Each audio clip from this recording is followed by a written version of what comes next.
నీ ఎందు మరి ఆధారపడినప్పుడు, నీ ఎందు భయభక్తులు కలిగినప్పుడు, నీవే ఆలోచన చెప్పే జ్ఞానం ఇచ్చే దేవుడు, ఆ యొక్క మధ్య మరుపు రోగం నుండి విడుదల దాయించేవాడు ప్రభుత్వమే.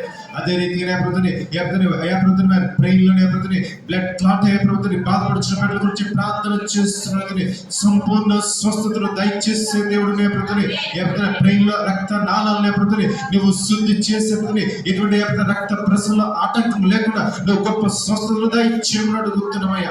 యేసయ్యా నీకే స్తోత్రాలు చెల్లిస్తున్నాం. థైరాయిడ్ సమస్యతో బాధపడుతున్న వారి గురించి ప్రార్థన చేస్తున్నాం. ఆ యొక్క థైరాయిడ్ సమస్య నుంచి విడుదల దయచేయమని అడుగుతున్నది. ఎటువంటి ఆటంకం లేకపోతే ఇబ్బందులు వారి జీవితంలో లేకుండా చక్కటి ఆరోగ్యం దయచేయమని అడుగుతున్నాం. కిడ్నీలో రాళ్ళు అయ్యాపతని ఎవరైతే కలిగి ఉన్నారో ఆ బిడ్డల గురించి ప్రత్యేకించి ప్రార్థన చేస్తున్నాం. ఆ యొక్క కిడ్నీలో రాళ్ళు నుండి అయ్యాపతని విడుదల దయచేయమని అడుగుతున్నాం. ఎటువంటి ఆపరేషన్ ప్రభుత్వం లేకుండా ఆ రాళ్ళు యూరిన్ ద్వారా బయటికి రావడానికి నీవే గొప్ప కార్యం నుంచి అడుగుతున్నామయ్యా. యేసయ్యా నీకే స్తుతులు. చర్మ సంబంధ రోగములతో బాధపడుతున్న ప్రతి ఒక్క వాడి గురించి ప్రార్థన చేస్తున్నాం.